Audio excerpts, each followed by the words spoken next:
Hello, everyone. Thank you for joining us for one more webinar from Meiger webinar series. My name is Selsan Adnan, and I'll be the moderator for the session today. Today's webinar topic is battery testing techniques, applications, and best practices. So during this webinar, you will learn from the industry expert, Mr. Jafar Al-Darazi, about essential best practices and how to test different kinds of batteries using different testing methods. As mentioned, speaker for today's session is Mr. Jafar Al-Darazi, who is an area sales manager in Meiger Middle East with over 10 years experience in the field. So before I hand over the mic to Mr. Jafar, I would like to highlight a few points. You're all muted to avoid any disturbance during the presentation. You may ask any question in the chat box and we will answer it after the session. And if you would like to chat directly with the presenter, you may use the raise hand feature and we will open the mic for you after the session. To request slides, and you may send an email to memarketing@meiger.com. Otherwise, you will receive the recording within the next 2 days as a standard process. Also, you may request a certificate and you will get it within the next 10 business days through the questionnaire that's gonna pop out once you close this webinar. So moving on, you may ask the question by using the chat box, which you can find in the right-hand side of your screen or on the phone. Please go to settings and you will find this feature. As mentioned, you may ask for a demo or a certificate by answering the survey questions that's going to pop out after you close this window, and you may get it within the next 10 days. If you're interested in more Meiger webinars, go to www.meiger.com/webinars. Or I would recommend you to follow us on social media accounts, Facebook and LinkedIn, to get all new updates about our products and webinars. If you have further questions, please ask us on memarketing@meiger.com. I'm going to paste this information in the chat box for you as a reference. I will now hand over the mic to my colleague, Mr. Jafar Al-Darazi. Over to you, Mr. Jafar.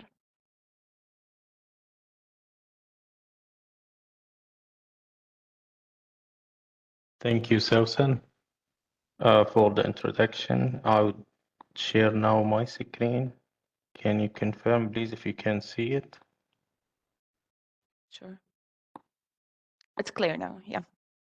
Thank you. And thanks, everybody, for attending today's webinar. Again, we are talking about battery testing. I provided some techniques and application that we all need to know about and what best practices we provide from Meiger. As you know, we have multiple devices and there is multiple applications behind these. So I will be explaining a lot about batteries, how fails can happen to drive the application later from our testing solutions. So we start, first of all, why are batteries needed? Maybe most of us here on the stage, they know some answers, but just to put everybody together on the real needs, which is because we have different battery types, we have even different naming. I will use my own naming today to drive the knowledge together with you. So it's an electric generating station and substation, usually for protection and control of switches, breakers, and relays. With this definition, I wouldn't be surprised if someone working in electrical substation, the grid stations, they always require such batteries. We still have also on the call some telephone companies people, which is they also have their own servers, their own network, which is also requiring some backup UPS system, which is also part of it, or critical part of it, is the batteries, and they are also doing the testing for it. We also have to have kind of a backup for our electrical generators, which is usually needed whenever you have downtime. You need to restore the power quickly. You will start using these batteries to run things so you can restore the power. We also have data centers, business information centers, life support system, which is all require kind of small UPS systems.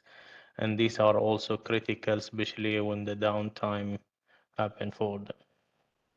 We also have some in these serial application like vehicles today, electric vehicles always run by the batteries. And we also have some process control that requires sometimes kind of a battery operation or a storage area, which is a battery at the end of the day. And any failure here is not an option at all for the batteries. That's why we need to keep them maintained and monitored so we can always come up with good backup plans or a good restoration of our system with no intervention. Defining battery types is depending on either the primary usage of it or secondary. Primary means like small batteries that use in a small applications like watch or small devices. These are not our target for today. People tend not to recharge those and they just replace it due to cost, and this is normal in our lifestyle. Secondary batteries, which is yes, it is the electrical substations. These are not on a primary usage, like you are cycling the batteries at least, or you are keeping it on a floating charge and use it whenever needs. But this whenever needs is more critical than a small application we are talking about. We also can define these as cyclic batteries that use in the EVs, which is normally charged and then people are using it and it's getting discharged all the lifetime of the battery. Whether if you use it in industrial application or today we have kind of EV system coming to the market, electric vehicles, which is also kind of secondary batteries that people will recharge it every time and they will use it, and that's discharging the batteries. So these are the batteries we can define in our life. And the focus today is actually for the standby batteries mostly, which is located in electrical substation and telecommunication centers, data centers, any UPS systems that contain batteries, and it's needed to restore or to keep the systems on with no intervention due to some loss of AC power within the grid, or for any accidents. We need to keep our system running. So we care about our electrical substation mainly, which we feed the relays and circuit breaker, about telecom mostly, and communication centers, and also data centers, UPS, like Amazon Web Services and so on, which they have lots of UPS and lots of battery systems. Some basic types we also need to define the lead acid, the flooded batteries, which is loses water and electrolyte, and you need to add water periodically, so it's require periodic maintenance. It still exists somewhere around the world. People are still using it. It requires some ventilation, hydrogen detectors, and ventilation is to remove the hydrogen from the control environment. So it is having even longer lifetime, but it is more expensive as well because the operation cost is exist and this continue costing people, but it has a longer lifetime compared to VRLA, valve regulated lead acid, which is no water needed, so it's a less maintenance, but it's still you need to have hydrogen detectors and good ventilation, but this require even more operational costs, which is kind of controlled environment, which is basically in hot regions you need to put some air condition, and this is another cost coming in the picture as well. In some cases can be easily fixed. Some cases could be really adding cost to your battery systems or backup system, which is UPS plus batteries. And in this case, we also have some other factors, which is like a BRV, pressure release valve, which is if you have hydrogen not vented, this will be released from the battery, but this will also make a permanent loss of electrolyte, and this can also damage the battery again. We have many things that we can expect, that you have fire, you have explosion in the battery room, and this is why we are talking today about these common applications, failures, which we need to prevent, and we need to target it by doing best practice of testing, of monitoring if exist. That would be perfect for us. Some of the failures we can introduce today, that the positive grid corrosion, which is normal failure mode in the VRLA, valve regulated lead acid battery types, and its lead alloy turn to lead oxide, and these plates grow, and it's accelerating the damaging due to excess overcharging, excessive cycle, and excessive temperature as well. And it increase in the internal impedance, which is later I will explain the impedance testing, which we can find such type of faults. Other type of fault, which is sediment, like shedding, so sloughing of active material from plates into white lead sulfate, which is at the bottom of the jar itself for the battery. You can see white powder, which is actually it's like sediment from the plates, the electrolyte, and this small amount is okay, but over time it can increase, sloughing it more and more. It can cause a short circuit between the plates, and this increase the heates and the losses, and again it damage the battery, or it could even reduce the capacity expected from this battery. And this is mostly common in the UPS system, since it's used and it's designed to be a very long-lasting assets for the stations or telecommunications, usually centers, but they might see this type of failures over time, getting sloughing more. So you might expect to find a way to or you would like to have a way to find those by. Usually we recommend impedance testing. Plate sulfation, it's also active plate materials tend to lead sulfate. This is over time, that's lead sulfate lead to inactive material.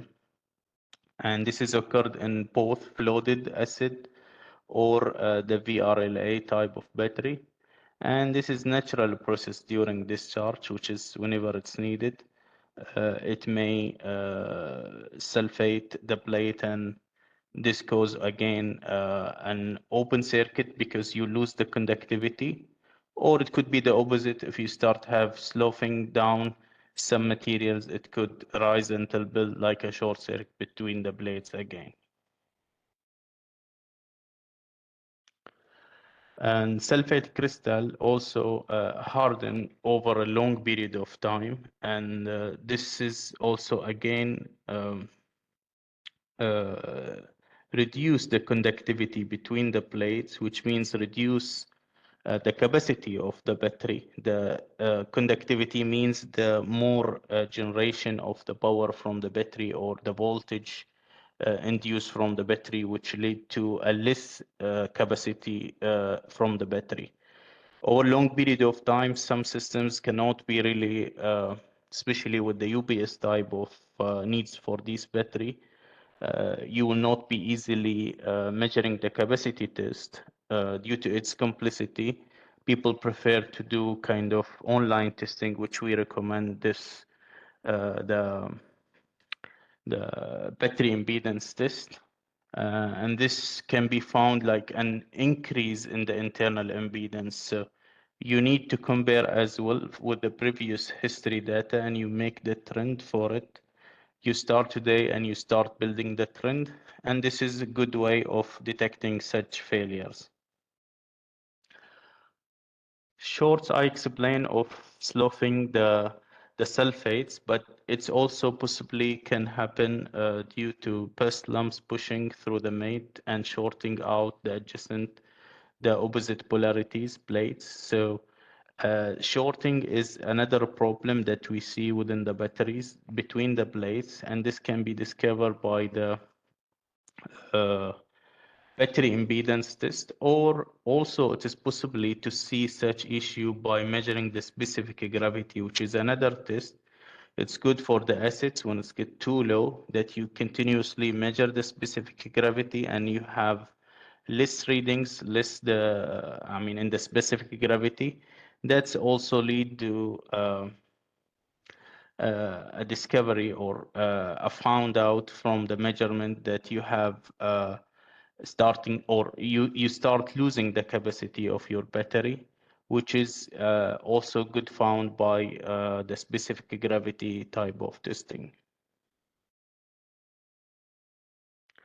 Dry out, which is loss of compression in the VRLA battery only, that can be seen, and it is a phenomena that occurs due to excessive heat. Overcharging can cause elevated internal temperature, which is higher than the ambient temperature within the battery bank. This could cause a dry out within the battery itself. And this could vent more and more through the PRV, the pressure release valve, the hydrogen, which could cause another issue. It could be the most dangerous one. If even you lost the hydrogen detector, it may explode such rooms which is bad in ventilation, or it's lost its ventilation. During its running. And when sufficient electrode is vented, the glass mate no longer is contact with the plates, thus increasing the internal impedance and reducing battery capacity. So we are targeting today internal impedance and battery capacity, which we are linking these type of failures by a good tool to discover, which is internal impedance measurement and battery capacity. There are some cases where battery capacity test, like a discharging test, people calling it, is not possibly, especially on a critical system, they cannot shut down the battery bank. So we have another way, which is internal impedance to be measured, or like I said, in the acidity, when it's getting lower by specific gravity, it can be found as well. So another also failure can be also discussed today, which is thermal runaway, is when battery internal components melt down in a self-sustaining reaction. And this is failure mode where we see in the VRLA battery most likely, and it can end a complete, and it may end up in a catastrophic failure as well. Like fire caused by the self-sustaining reaction, which is led to a thermal runaway, and it could kill the battery, and the entire bank can goes on fire as well. And this is primarily due to oxygen recombination cycle fail. It's not again be combined with the hydrogen and keep the VRLA in a safe condition inside the battery itself. And thermal runaway is relatively easy to avoid simply by using temperature compensating chargers and properly ventilated the battery room cabinet. So you don't create fire because you have induced so much gases in the same room. That's why we need ventilation always active and always working, and it's properly monitored as well.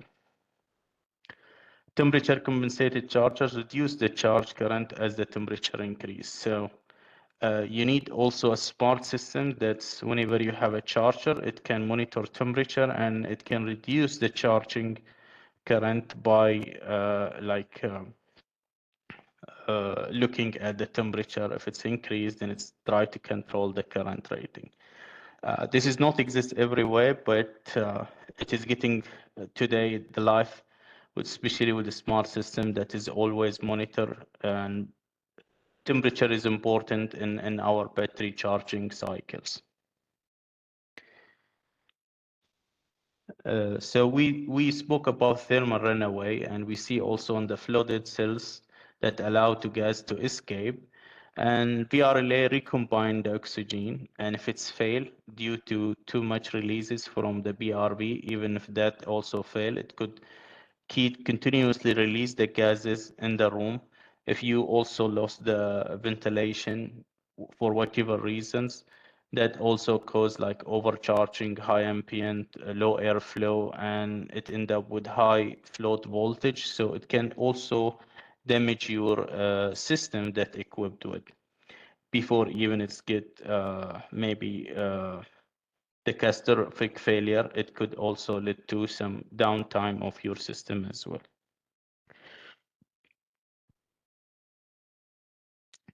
We also have like a separator within the plates, within the battery jar or cell, that also get deteriorated over time, and this could could cause some kind of short circuit within the battery itself. And this is also monitored by the internal impedance, which is again battery impedance. This here can find such type of issues. Like deterioration of separators within the battery.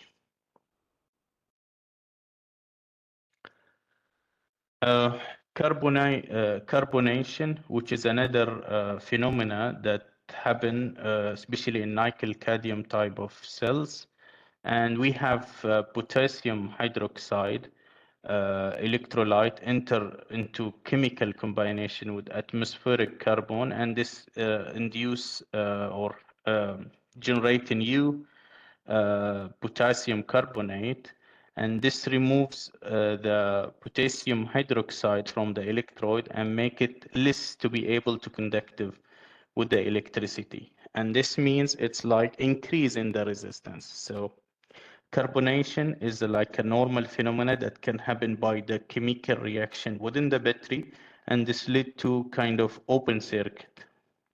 And when I say open circuit, I immediately link it to the resistance measurement within the battery. So when you do impedance testing, you have like a different way, or let's say different founds, either short circuit, which means less resistance, or open circuit, which means higher resistance.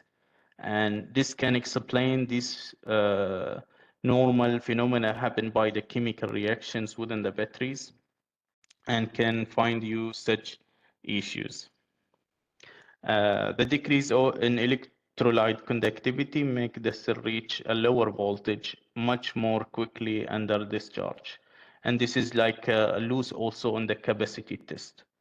So being smart and doing the two together can also pinpoint the issues, like you have low capacity and you have also high resistance that may be caused by carbonation, which you understand what happened in your battery. Normally you have no option to repair or like maintain within the battery. You probably going to replace, but you want to confirm what is happening here. Maybe I'm not so good in ventilating my system here, the batteries, or maybe I need to do more with the specific gravity because this BRB is failing. If there is a way to just replace this BRB, I'm okay with lower cost maintenance. If not, then you will still go and replace your batteries. And last type of let's say failure modes, which is losing connection. This is a frequent problem. It's kind of a mechanical issues that people are not tightening well these posts and nets, and it could create some resistance. It could be very high resistance, so it's elevate temperature and it continuously drain your batteries because you are losing these within these bad connection or loose connection types. So why we maintain battery?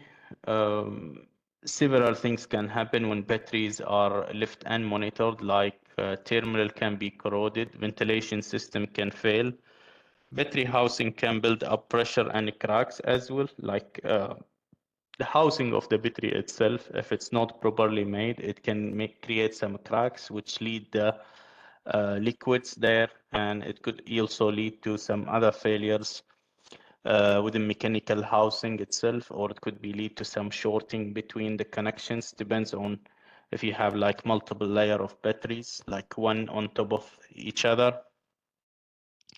Also, battery will not be delivered at the end of the day whenever it's needed.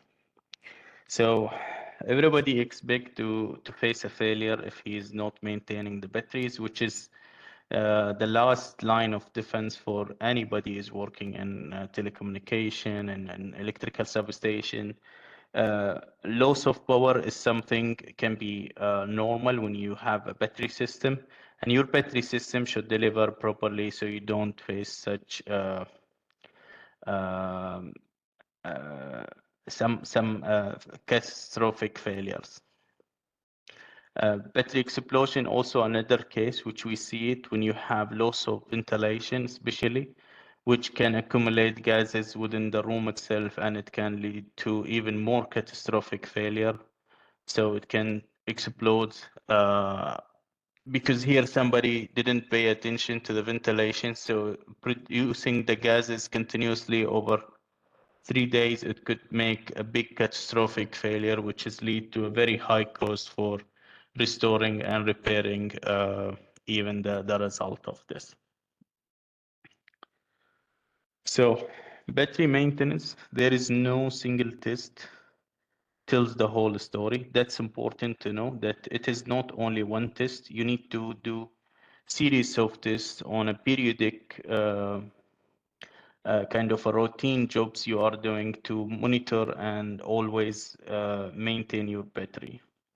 You also need to determine the condition so you can plan your budget. When do I replace battery? When do I buy batteries? Because you don't want to buy them and keep them on shelf. You need to know when it's where condition is heading and how fast so you can plan it properly. Maintaining cash flow is also important for any organization. So I know it's not that big cost, but it's important also not to lose also your money because you bought batteries, but it's not needed today. It may be needed after 2-3 years. So your battery might fail before you even use it. And you don't find out during an outage that your battery failed. So there are some tests that can find you failures before you have a real outage. It's not necessarily to wait until you have an outage and then you discover your battery. So that's one of the reasons you want to maintain your battery, not to be failed when it's needed.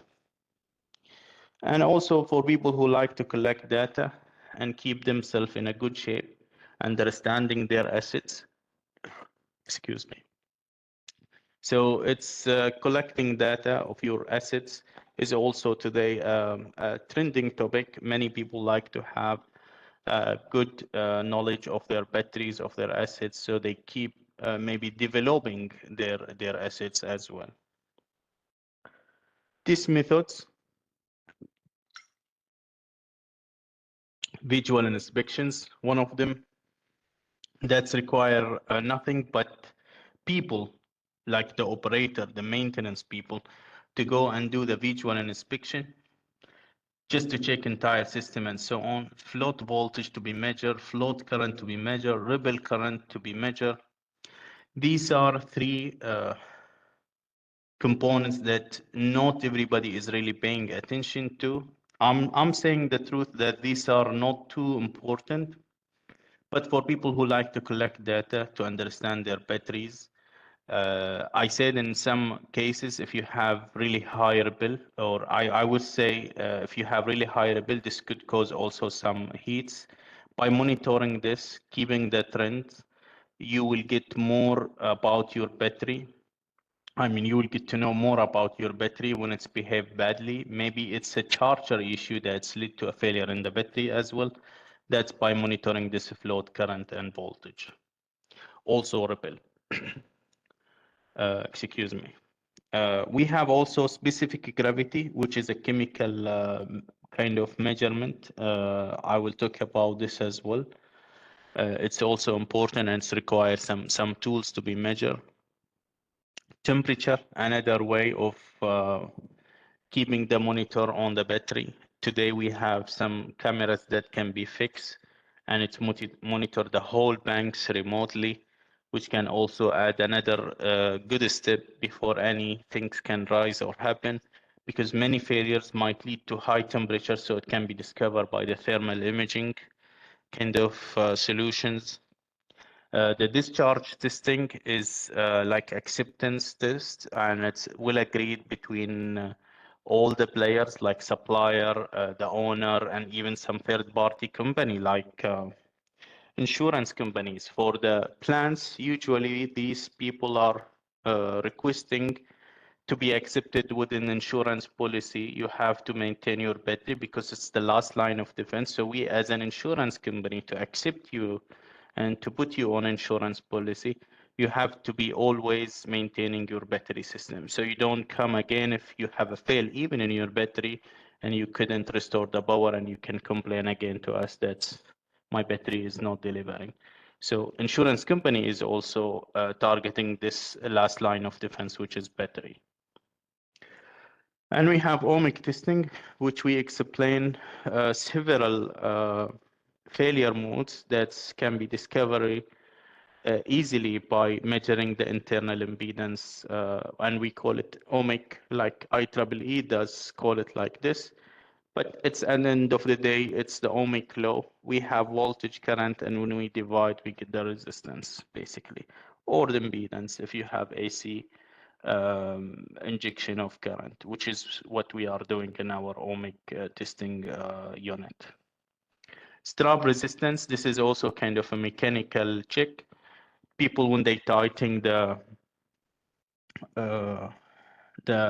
post and the straps between the batteries, they need to tighten it well, not to increase the torque, so they have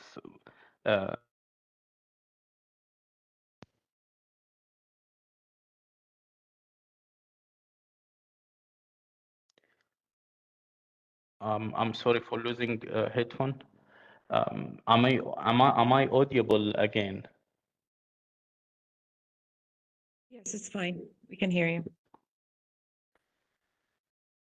And starting with visual inspection, it is normal by the operators just to visit the battery room and check everything, like entire system, it's functioning, battery electrode level, ventilation system, the floor, the room is clean, battery support system, which is the housing of the battery itself. If there is any cracks, leaks, these are very easy to find. People just need a few minutes to walk around the battery banks and they can find everything there. Some people today even can go around with like a thermal imaging camera. It's today part of the even visual inspection that you put also thermal camera and the user hand, and he can find any heats that generate maybe in between the strap, between two batteries, and the cables, and the charger itself. So you just quickly do this visual inspection. And I would really highlight that thermal camera is a good choice to walk with the user hand. Floating voltage, that's where we measure between the two posts for the cell itself. And we compare these float voltages with the manufacturer recommendation. If it's low float voltage, not fully charging, that may be caused by plate sulfation. Maybe we don't really need to name what is the type of issue internally, but that's like an abnormal condition for us for our battery. It's also same thing if it's high float voltage, like overcharging. You are cooking the battery, higher temperature. Maybe this can be also confirmed by having thermal imaging camera, and it can be confirmed together with the high floating voltage for the battery. And as I said, you need to compare it with the manufacturer recommendation. Floating current, it's like Kirchhoff current law. You have one cycle, which is between charger to all batteries that connected to series and again back to charger. We also sometimes have here the green part, which is the ground current that we also aim to target an application of DC ground fault location, which is some practice we perform whenever we see even in the charger, sometimes they have alarm system, which is if you have a current pass between like one of the either positive or negative pole to the ground, so you have an alarm. We can also locate this in which maybe load connected to. It could be relay, it could be a PC, it could be a server in the telecommunication rooms. It could be some load connected, like a DC load connected to your UPS, or even after UPS. So you can also find such issues. Ripple current, that's another way of testing for the battery bank, and it's a byproduct of charging system, and it is part of the design, the quality, and the age dictate.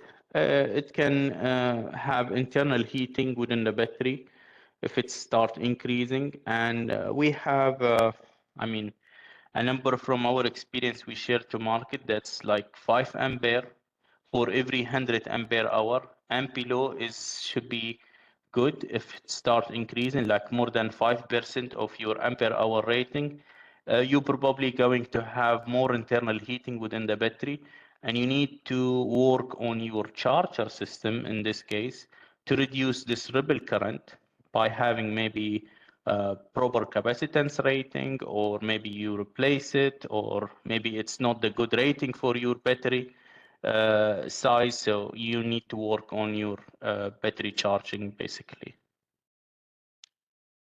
Specific gravity is another test which also important, and especially for the lead acid type of batteries, where you need to measure the ratio of density of liquid with respect to density of water. And if it starts getting lower and lower, that's likely you are losing some capacity of your battery, and this can indicate also differently from the impedance measurement. You also need to check this if you have, or you start losing the hydrogen because your BRV pressure release valve start releasing more and more gases instead of recombining it again to maintain the battery by itself, which is part of its design and normal operation mode. Temperature. We today advise the thermal imaging camera that to part of like visual inspection to monitor the temperature, and we have a say that high temperature, that's kind of a short life for the battery. Low temperature, that's also low capacity possible damage for your battery. And if you calculate it well, you will see at the end, like every 10 degrees rise, that's just like reducing the battery lifetime to its half. So it's good to monitor the strap connection, the battery in general, to maintain it in the best temperature, like either ambient or room temperature, what we are facing here, at least in our region. So we would like to make it room temperature. So it can provide best lifetime and best capacity to get out from your battery. Discharge testing, that's a single absolute test, and it's normally required like acceptance test, beginning of life based on design capacity. You have to agree with your owner as a supplier to do this test, and you accept both this battery system that is work, is supply enough power, enough capacity for my load, whether if I'm in telecommunication station or like electrical station, and even UPS. I mean, it's the same. And it's kind of a performance test after that, like every 3 or 5 years, people are tend to do it to make sure they still have same capacity, which first years, actually, usually you don't expect to have the benefit from your battery system. Everything is new, and you don't really care much. But over the years, when it starts getting age, it is more important to check its performance, because now I need it not to fail and it deliver whenever I need it. Like if I have outage or blackout within my system, I need my battery to back me up and restore my system as soon as possible. It's also service test. Today, many owners are issuing orders for service provider to come and do this test, especially with lack of manpower within their plants. So they also even send it out for services. Also, I mean, whenever you try to replace your battery bank, you would also go again and do this. Like I said at the beginning, it is absolute test. It's go, no go, and there is no doubt at all for its result. And we supply this torque unit normally. It's like a load tester. So it discharges the battery over like a few hours, 4 or 5 hours, depending on manufacturer recommendation. And it gives you at the end of the day the ampere hour. And we have here some curve explaining that if you have less time, that's kind of failure. More time it can withstand, that's better and better. And normally we supply with a small PVM system, which can also monitor per cell. So it can reduce the time of testing, also the efforts from the people doing the test, so they can record everything together. The ohmic testing, which I will elaborate more now on the ohmic testing, and we name it ohmic testing, but it is impedance, conductance, and resistance, which is DC based on VIR, AC based on VIZ, and basically we are more likened to impedance test, calling it, because we are injecting AC current, we measure voltage drop on the battery or the strap, and we come up with the impedance value. And we trend this over time. The cells that has increased or even decreased in its resistance compared to average of the total battery system, that's an indication of either open circuit or short circuit within our battery. We also need to highlight intercell resistance. And this is, like I said, mechanically, the people who's tightening the nets sometimes either not tightening well or tight it very tight or strong. This could also cause resistance within the strap to the post, and it can induce some heat or over voltage sometimes, which is again causes some heat. Today we see part of the best practices, people are buying special torch, which is also measuring the Newton meter, so they can fix it in a very accurate Newton meter, so they don't tighten it more or less than the need. So I have seen this, and it's today exists in the market already with so much nice tools that you can always do it properly, and you can also double check it by either intercell resistance, or once you operate it, you have always the thermal camera imager. You can also monitor this heat. Intercell resistance, again, if you have a multiple strap, this is also good to highlight. You need to do multiple measurements, like here between battery 1 and battery 2. If you have only single strap, only on the both you can do the measurement, like one measurement.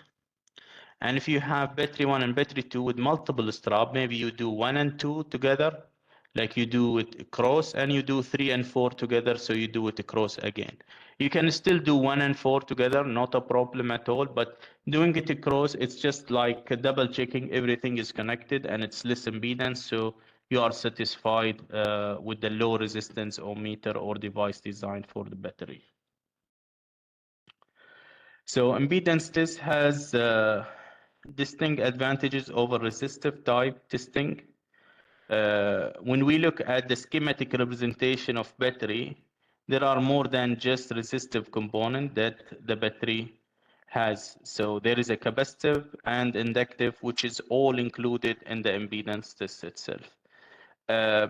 This is only because we always expect to have ripples within our system, and it means for us it's a DC with a little offset of ripple of AC.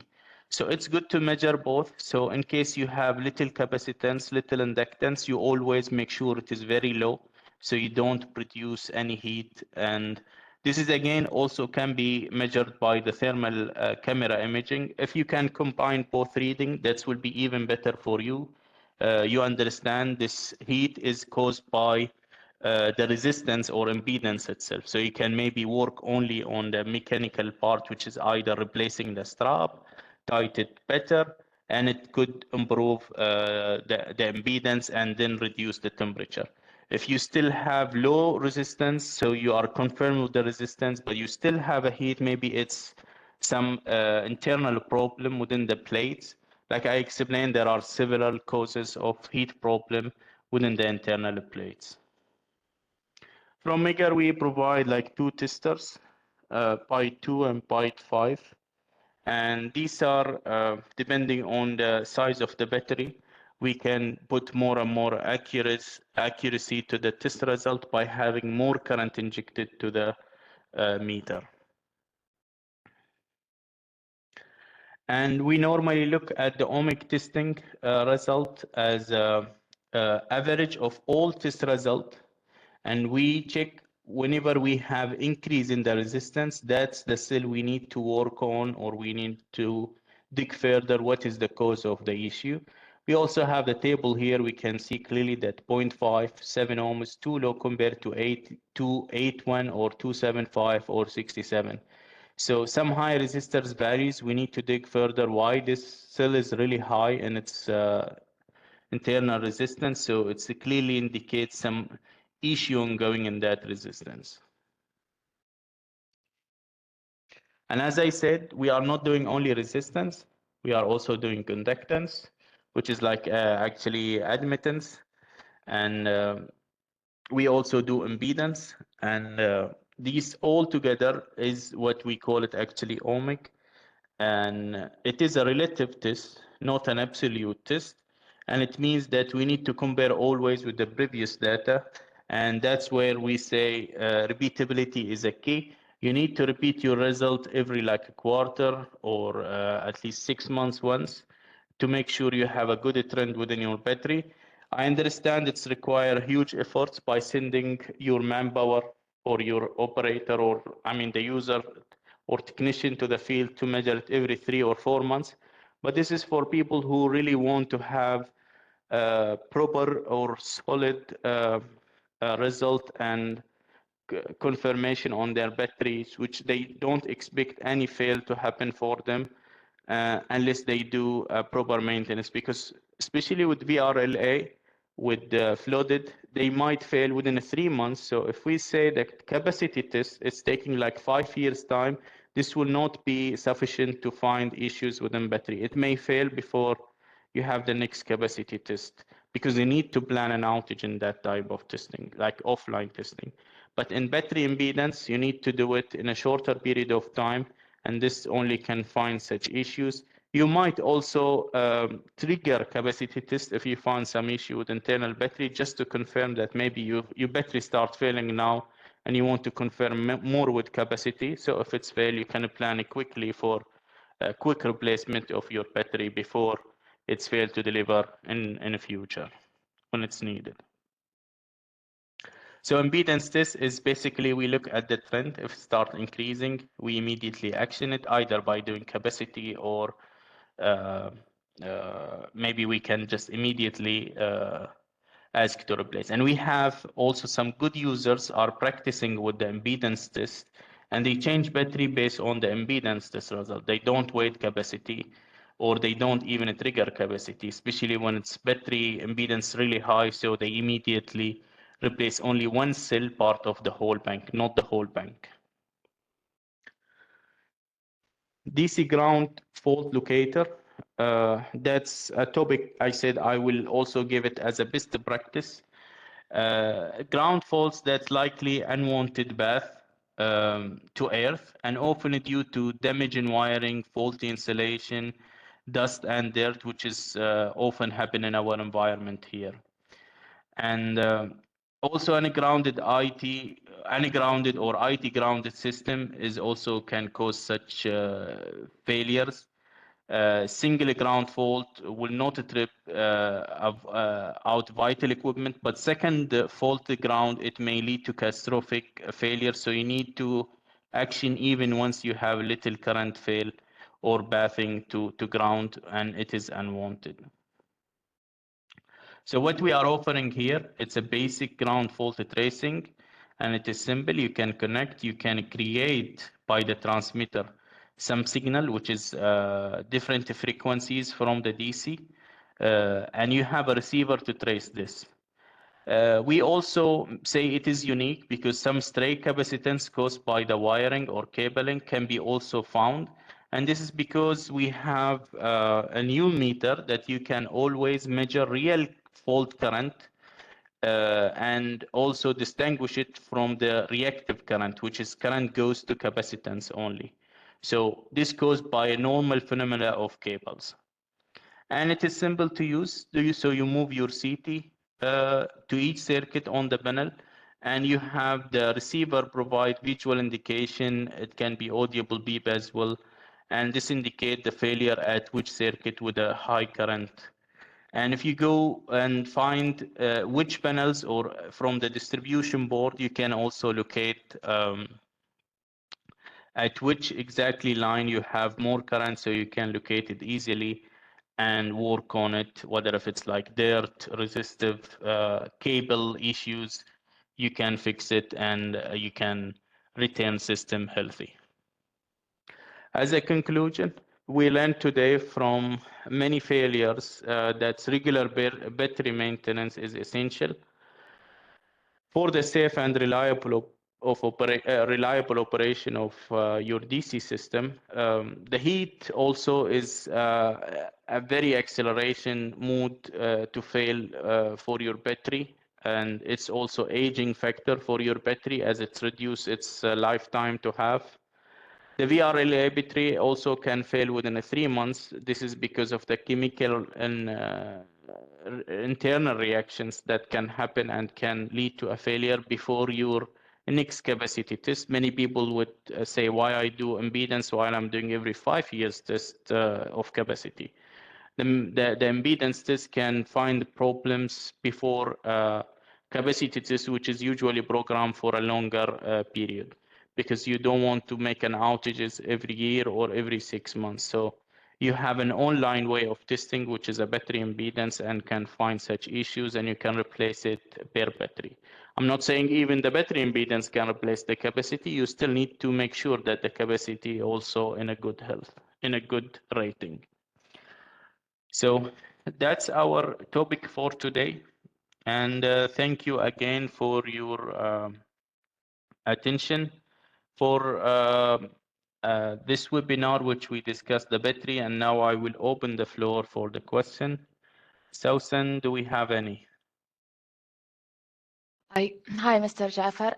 Thank you for the informative session. I can see one hand raised. So just let me remind you a few things before we go to questions. You may ask for attendance certificate or a demo by filling out the survey questions that's gonna pop out once you close this window. Also, all the recordings will be shared within the next 2 days as a standard process to everyone who have registered to this webinar. And if you're interested in more webinars, go to www.meigert/webinars.com. And I'm gonna paste the information again in the chat box. So let me take the first question from Talal Al-Anisi.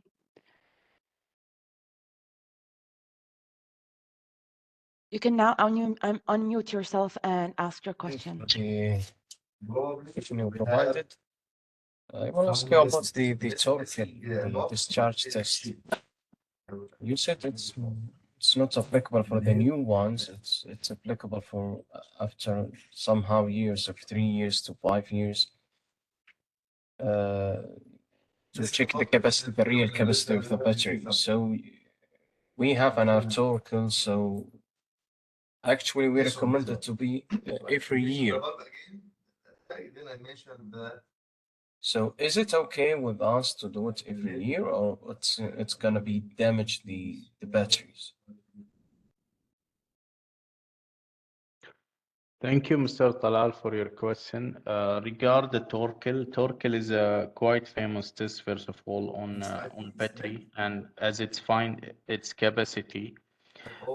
What we really target today from the discussion, or let's say the techniques we explained, that we have some faults that can lead to a failure within 3 or 4 months. That's maybe a key message to add. The impedance test, I mean, if you don't want your battery to fail within 6 months, at least let's say 6 months, you can increase, or you can get equipped with impedance test for battery, so you can do it periodically every 3 months or 4 months. Since it's online testing, you can find such internal increase of resistance, and you can ignite a repair work on only a single battery out of the complete bank. When we talk about Torkel and its capacity type of testing, which is load test, people call it sometime. As a recommendation, if you look at the standards, they always do it at the beginning of the lifetime of the battery as an acceptance test. So it is, like I said, go, no go. I bought a battery 500 ampere hour, so I tested with capacity and it's giving me 500, maybe 50 ampere hour. So I'm okay with that. I accept this battery to start running in my plant. After 2 or 3 years, people can also trigger this test again. Maybe they want to check only their warranty period before it's due. They want to check if some battery failed, they can just replace it quickly on warranty. If you're already out of warranty, like within 5 years time, 6 years, you can plan either yearly or maybe every 2 years or 5 years, depending on your criticality of your system. That's your choice, how frequent you want to perform. Sometimes insurance company insist if you want to get insured by my company, you need to do this test like every 2 years or 1 year. So it's involved actually multiple factor until you come out with equation that I want to do this on yearly basis or like 5-year basis. We have different client network. Some of them are telecommunications, some of them oil and gas, some of them like a plant, some of them is power plants, some of them electrical grid station, like transmission type of stations.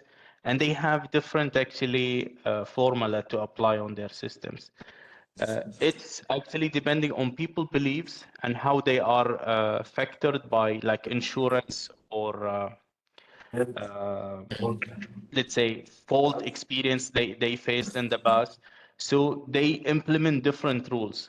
The importance of this is to keep it tested at least once in a year, but this is involved really high cost that you send your people every year once to your plants and you have an outage and you always have a backup bank to operate while you are doing this test. So you are asking me whether if I am doing it properly every year, or maybe I can increase this to 2-3 years.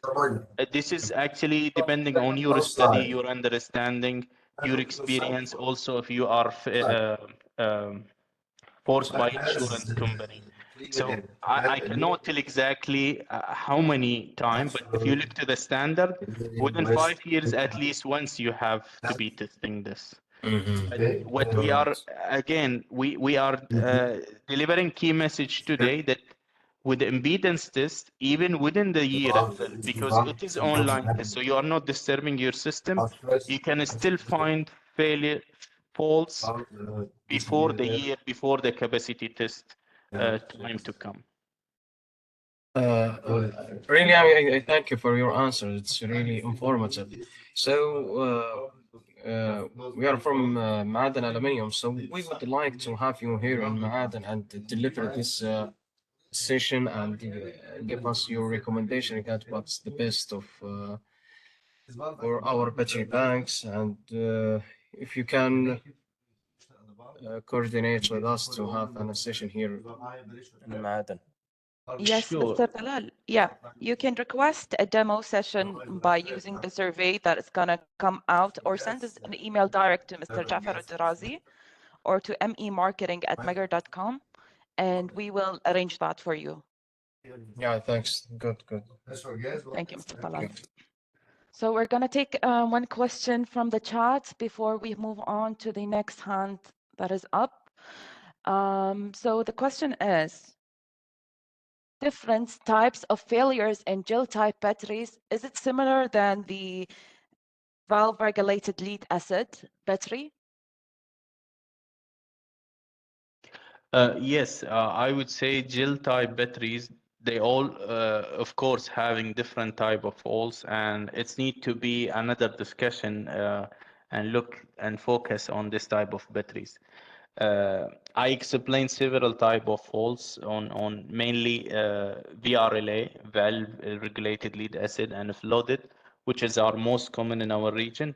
But gel is require more understanding, more study, and again, maybe in our next, let's say, webinars, we might include these batteries and also discuss its type of faults. So today, time is limited, so only focus was to most common batteries. Okay, so we're going to take a hand up from Abaid. Abaid, I'm going to unmute you. You may ask your question now.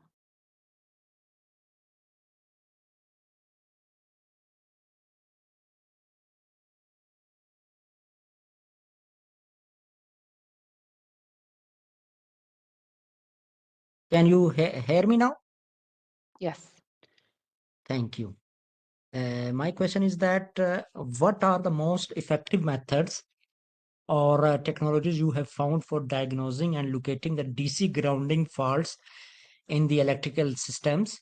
And how can the advancement in fault detection contribute to the minimized downtime and ensuring the reliability of DC powered systems?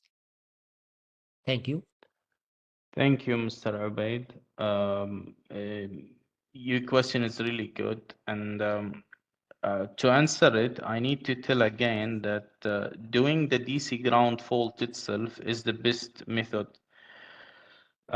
Once your charging system or your system basically start alarming you, it is likely what I call it first ground fault. And if you didn't pay attention to this, your system will continue running and it may not have a serious issues. You still can feed your loads and things are running a normal way. You might have little amount of current passing through that first DC ground fault. But I said in one of the slides, if you start having second ground fault, this may circulate the current, and this would be the worst case you are facing, and it will lead to maybe sometimes catastrophic failure. So it is good, and from the beginning, that once you see that alarm showed up on your system, to start tackling this by working on DC ground fault tracing. And from Meiger, we provide the MGFL, the device that can generate signal to the fault. And I explain by the ammeter, if you walk through the DC distribution network from the panel to the loads, you can dig further in your network and find it, and you can repair it. In some cases, you might see this as a reactive current type, and this is caused by a very long leads. It can cause a capacitance, and it's likely a normal fault for you. It will not create a problem. Unless if it's a resistive fault, like it's maybe a relay problem or it's a coil within my circuit breaker, If I locate it, I need just to work on it, replace it, and return things in a good mood, and this keep my reliability factor really high. So the best practice is the answer. By once you see it as a first ground fault, you immediately start and finding it. This would be a big issue for telecommunication companies where there is a lack of knowledge, I would say, that many people are struggling there. With the first fault they face, they leave it because they don't have sometimes the option, the tool, the knowledge to tackle this problem out. So with the second one, they might have bigger catastrophic failure on their outages only, not to lose their system, but at least the outages, which is more critical for them and for their customer. So again, the answer for you is to immediately start finding the fault and clear it from your system for the first ground fault would give you the best reliability for your system.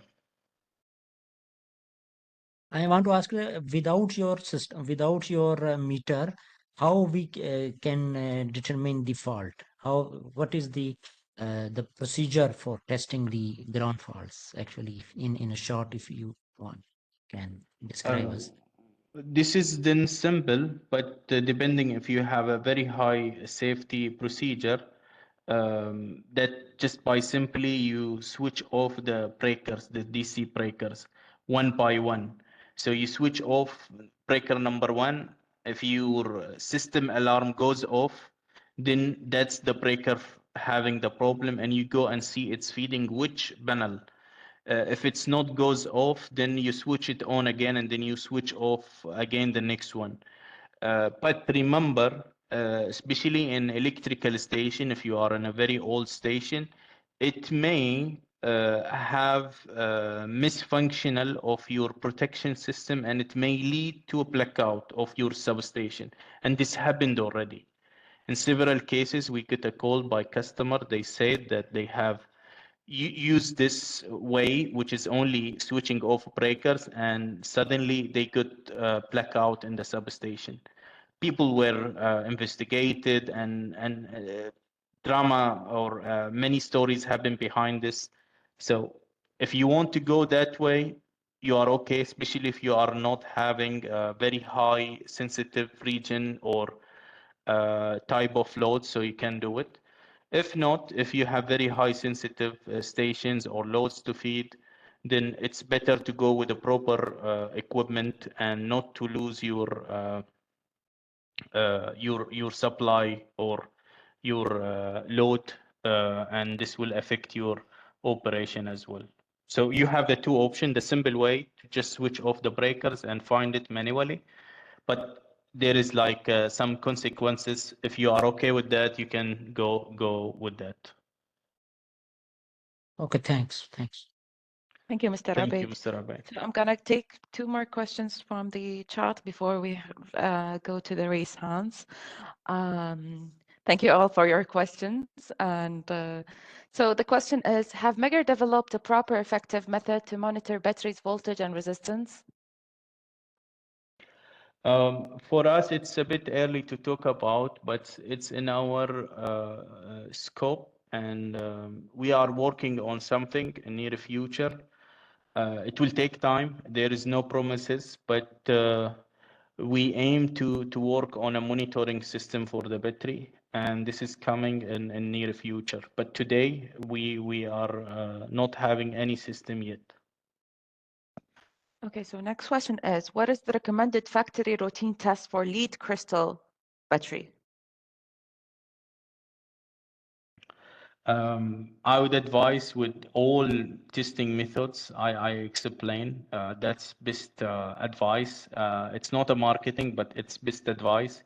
Capacity test, impedance test, thermal, and measuring the temperature, and there is no specific gravity in that.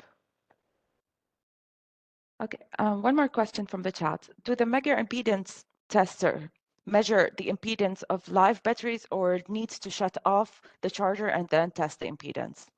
Live batteries. When I say online, it means live battery connected to the load, and also charger is connected to the battery, and you are doing this test. Okay, so I'm gonna take one question from the raised hands. Mr. Abdullah, you are now unmuted. You can unmute yourself and begin with your question. Yes, thank you. Thank you, Mr. Jafar, for your presentation. I would like to ask one question about if I can to apply this test method for electric vehicle battery and energy battery storage in renewable energy. It's applicable to make this test, or there are other type tests for these technologies. Thank you.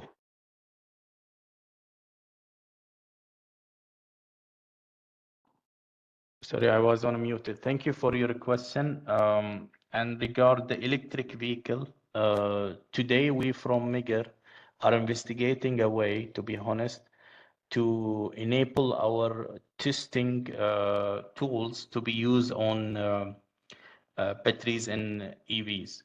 I can say immediately that battery impedance will not be a good choice, or even the DC ground fault, since it's not accessible easily. But when I say investigating, we are talking about the load testing. If we can cooperate with EV manufacturers to allow us to access to their battery to measure the capacity. As you know, if you look to the EVs today, they have in kilowatts, they measure their battery ratings.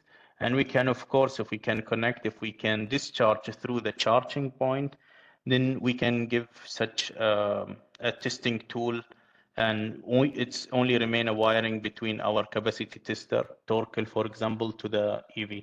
But it's not yet implemented, but we are investigating such case. And it's too early for us to say, yes, we can do, but we are investigating.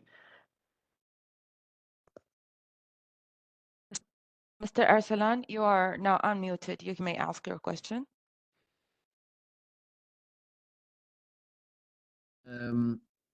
Load testing, if you've got UPS batteries continually being charged or no great load on it, what's recommended as regards load testing frequency, as in putting them on full load?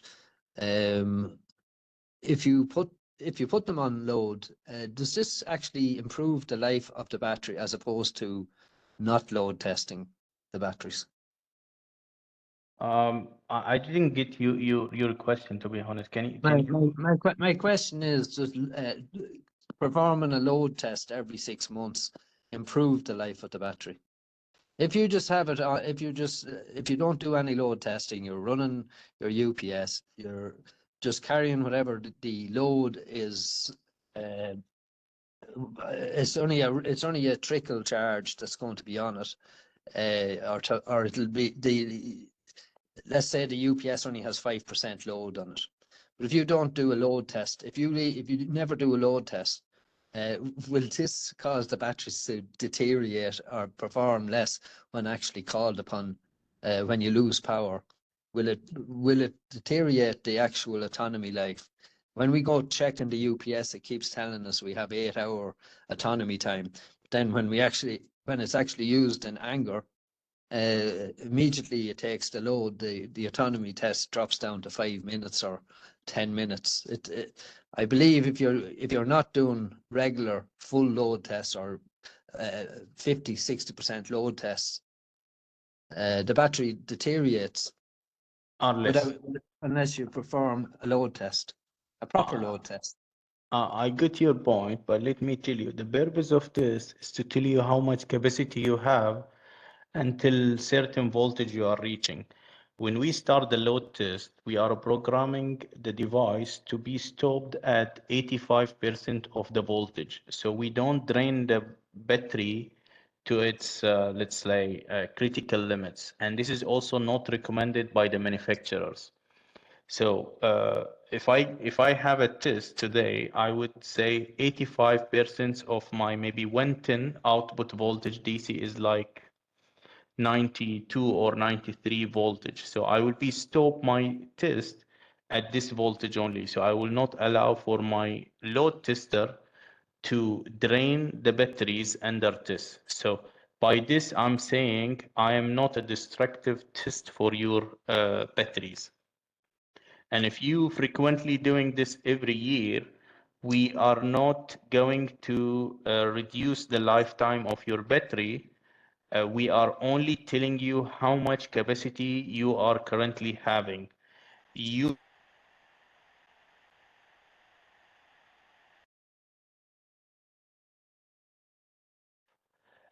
500 ampere hour or 1000 ampere hour. So after a year time, is it remain the same or not? But this need to be limited again to the voltage. So if you start draining the batteries by the load test, and if you put a very low voltage, this may even damage the battery. So you need to understand this point, which is critically answering that we are not destructive test for your batteries. We are only giving you the value of the capacity you are currently having in your battery. Okay, understood. Perhaps I phrased the question incorrectly. We have UPS. It's only it's 10% loaded. When we look at the screen, it tells us we've got 8-hour autonomy. When we actually when we switch off the incoming power, the autonomy time now shows 20 minutes or 10 minutes. What I'm asking is, should we can just using the existing load test? How often should we do this load test? Not destructive testing, not 80% loading, but literally just using the load that's there. If we don't do this test, my belief is that the battery, when it's called upon, the battery life is actually deteriorating because, I don't know, memory of the battery or otherwise. If we don't do an unload test, the batteries I don't believe will get to true life. We're only getting 1.5 years out of these UPS batteries. And I believe if we're doing, I need to put some points here. When you say that you are loading your batteries, that's normal that you will increase the current passing through the batteries, and this will induce or would create some heats within the battery itself. Okay, but this is just a function. This is just a function of the UPS. What I'm saying is I could leave that UPS there and never go near it. Never go near it. Rather, I want to test it every 6 months or every 6 months, put it onto load, and check my autonomy time, see what time is it's actually lasting over 2-3 hours or whatever the autonomy time is. But looking at the autonomy time as per the screen without putting it on load is completely different to when I put it on load. As soon as I put it on load, I only then can I see the true autonomy time. I'm not putting the UPS may only be 5% loaded, or that's the most load it has on it, or I get. But my question is, some people are not testing them at all, not doing a load test, not isolating the incoming power periodically. And when it's called upon, it turns out there's no autonomy after 1 year. Without doing a functional test, the batteries seem to be deteriorating, and it's in perfectly air-conditioned room, perfect temperature, everything. That's the normal life cycle of the battery. I mean, it will fail eventually. So yeah, no, but what we are doing, not within 1 year. It depends on the design, the manufacturer. It could be a normal lifetime of the battery. So we have our battery vehicles, it lasts only 1 year, and that's usual. Some batteries can last for like more than 10 years. So it depends on the battery type itself. So When you say you want to test the battery, but doing a functional test every 6 months does nothing to improve the life of the battery. we are not improving the life of the battery. We are only testing for the purpose of telling how much capacity currently you have, and you are comparing with what's like nameplated of the battery. If it's matching, then I'm good. If it's not, if it's less, then I consider this is like a failed battery, and I need to buy a new battery and replace. Or maybe if I have a maintenance procedure, like if it's a lead acid, maybe I can add some distilled water, or if I have some bad resistance for, like if we are doing battery impedance test, we maybe work on the strap connection. So either you can maintain it more, but improving it is by understanding you have the same rating today when you test. That's the outcome of the torque test, for example, the load test, or you maybe action it by replacing the battery. Okay, so leaving the not performing a load test does nothing to benefit. It has no benefit for the battery. Not performing a load test. Load test is not going to improve. It's only a procedure cycle. People are doing it, part of their maintaining of the battery. Okay, so the battery doesn't get any sort of memory or deteriorate by not doing a periodic load test. I don't get the last point here. I'm going to leave my UPS there. I just change the batteries every 2 years, or I change them every year. There's no point in doing a functional test to check the autonomy. If you have a lifetime of a battery of 1 year or 2 year, load test will not be the best option, unless if it's like acceptance test. Yeah. And unless if it's acceptance test, if you buy a new battery and you want to make sure it is same rating, so it's only go no go test, then you have only this option to try and to confirm at the time of receiver of your battery. Maybe someone is selling you a battery that could last for a year, but when you operate it could last only for 1 month. So you want to make sure it's full capacity from the time of purchase.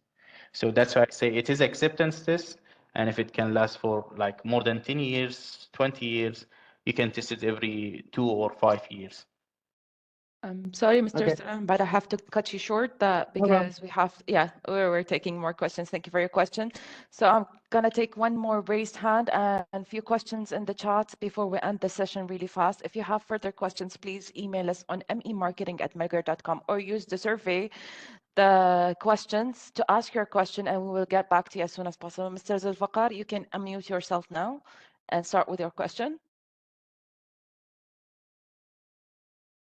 Question from Mr. Jafar, that nowadays mostly the battery manufacturers are providing us with the BMS technology, where you can monitor the batteries that you have connected either in the complete pack or a standalone. So how do you think that it is necessary that we should also do other tests with it that you have mentioned, or it is okay to go for the software which they are providing and the status that is showing? I encourage you to go and do the monitoring if you have system. It's good for the monitoring of your assets, and it provide valuable information. The more they put on their systems, like if they can measure impedance, resistance, it's just like you compare a portable testing device with a monitoring that does the same thing. So if you have such systems, yes, I recommend you to go and get it. It's provide again a valuable information that without attending to site, you can collect your data either remotely, or maybe even if it's required attending to site just to collect the data, that's still in a good shape. And this is the purpose of monitoring and keeping your asset under monitoring. And as I said, someone asked, we, Meiger, intend in the future to also provide solutions of monitoring on the batteries.